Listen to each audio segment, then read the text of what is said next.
नमस्कार मंडळी, मी सौ श्रेयसी कर्वे.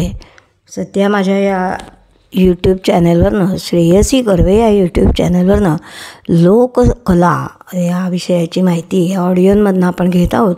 त्याच्यातला आज हा भाग 4.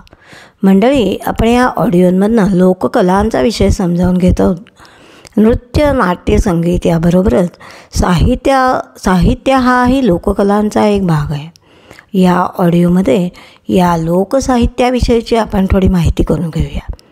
लोकसाहित्य म्हणजे लोकांचं साहित्य, लोकमानसाचा वाङ्मयीन आविष्कार. यातील लोक म्हणजे जनता. भारतामध्ये वैदिक आर्यांचं जेव्हा आगमन झालं तेव्हा येथील आर्येतर जमातींशी त्यांचा संघर्ष झाला. हा संघर्ष 2 जमातींमधला नव्हता, तर तो 2 संस्कृतीमधला होता. त्याचा परिणाम म्हणून वेद आणि वेदबाह्य अशी स्थिती उत्पन्न झाली. वेद न मानणाऱ्या आर्येतर जमातींना वैदिक आर्य लोक या नावाने संबोधू लागले. वेद आणि लोक असा भेद करून आर्याने वेदाची प्रतिष्ठा तर राखलीच, शिवाय त्याबरोबर लोक या शब्दाचं स्वतंत्र महत्त्वही त्यांनी मान्य केलं. जे वेदबाह्य वाङ्मय ते लोकवाङ्मय असं त्यांनी मानलं. लोक हा शब्द त्यामुळे अधिक व्यापक झाला. मंडळी, वैदिकांच्याकडेच नव्हे तर लोकांच्याकडे सुद्धा स्वतःचे असे शब्द, भाषा आणि स्वतःची शैली असते. लोकांचे हे सार्वकालीन महत्त्व वेदव्यासांनी ओळखलं, भगवान श्रीकृष्णाने ओळखलं. श्रीकृष्ण गीतेत म्हणतो की मी पुरुषोत्तम लोक आणि वेद या दोघांमध्ये सुद्धा प्रतिष्ठित आहे. लोक म्हणजे धरतीच्या पाठीवर पसरलेला मानव समाज. भारतामध्ये नागर आणि ग्रामीण अशा 2 संस्कृतींचा निर्देश केला जातो. लोक हा शब्द पण या दोन्ही संस्कृतीमध्ये विद्यमान असलेला आपल्याला दिसतो. इंग्रजीमध्ये फोकलोअर असा जो शब्द निर्माण झाला त्याचाच प्रतिशब्द म्हणून लोकवार्ता हा शब्द भारतामध्ये निर्माण झाला. लोकवार्ता म्हणजे पर्यायाने लोकसंस्कृती. लोकसंस्कृतीमध्येच बरेच विषय येतात. पृथ्वी, आकाश, वनस्पती, पशुपक्षी, मानवनिर्मित वस्तू, सणवार, व्रते, कहाण्या, गीतं, म्हणी इत्यादी. लोकसाहित्य हाही या लोकसंस्कृतीचाच एक महत्त्वपूर्ण असा भाग आहे. हे लोकसाहित्य कोणत्या ना कोणत्या स्वरूपामध्ये परंपरेला धरून असतं. ज्याला अभिजात संस्कार, पांडित्य प्राप्त झालेलं नाही आणि जो केवळ परंपरेच्या प्रवाहामध्ये जीवन जगतो अशा वर्गाने निर्माण केलेलं साहित्य ते लोकसाहित्य असंही म्हणता येईल, असं विद्वानांचं मत आहे. इसवी सन 18व्या शतकाच्या अखेरीपर्यंत हे लोकसाहित्य दुर्लक्षित आणि उपेक्षित असंच होतं. त्या शतकाच्या शेवटी विद्वानांचे याकडे लक्ष गेलं.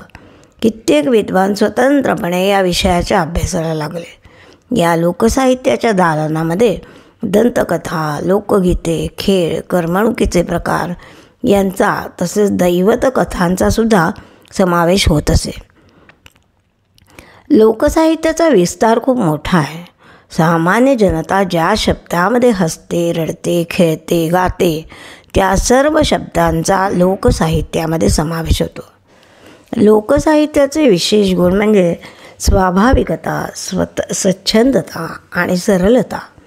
जंगलात एखादं फूल सहजपणे उमलावं किंवा गंगेचा प्रवाह सहजपणे वाहत जावा तशा प्रकारचं हे साहित्य सहजपणे, उत्स्फूर्तपणे आलेलं.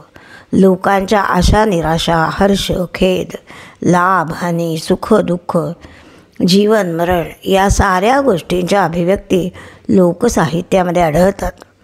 लोकांमधल्याच कोणीतरी लोकांच्या भावना व्यक्त करण्यासाठी या साहित्याची निर्मिती झालेली असते. लोकगीत, लोककथा, लोकनाट्य हे या साहित्याचे प्रकार आहेत. यानंतर आपण यातील लोकगीत या प्रकाराची ओळख करून घेऊया. लोकसाहित्यामध्ये लोकगीतांना प्रमुख स्थान आहे. ही लोकगीतं सामान्यपणे समुदायाने गायली जातात. त्यांना एक आंतरिक लय असते. कृषिकर्म, विवाहादी संस्कार, पुत्रजन्म, मनोरंजन इत्यादी प्रसंगी ती गायली जातात. जन्मापासून ते अंत्यविधीपर्यंत जे प्रमुख संस्कार आचार्यांनी सांगितलेले आहेत त्या सर्व संस्कारांच्या प्रसंगी त्या त्या भाषेमध्ये ती गीते गायली जातात. कित्येक लोकगीते ही नृत्य करीत असतानासुद्धा गायची असतात असं आपल्या लक्षात येतं. त्यामुळे ती तालबद्धही असतात. गीत, नृत्य आणि संगीत अशा 3 प्रकारांनी लोकगीतांची अभिव्यक्ती होत असते. ऋतूंच्या परिवर्तनामुळे लोकांच्या मनावर जो प्रभाव पडतो त्याची अनुभूती व्यक्त करणारी अशी ऋतुगीते अशी पण एक प्रकार या लोकगीतांचा असतो. पेरणी, कापणी या सगळ्या कामांच्या वेळी जी म्हटली जातात ती पण काही गीते, ऋषीगीते याविषयीची माहिती बघूया उद्याच्या भागात.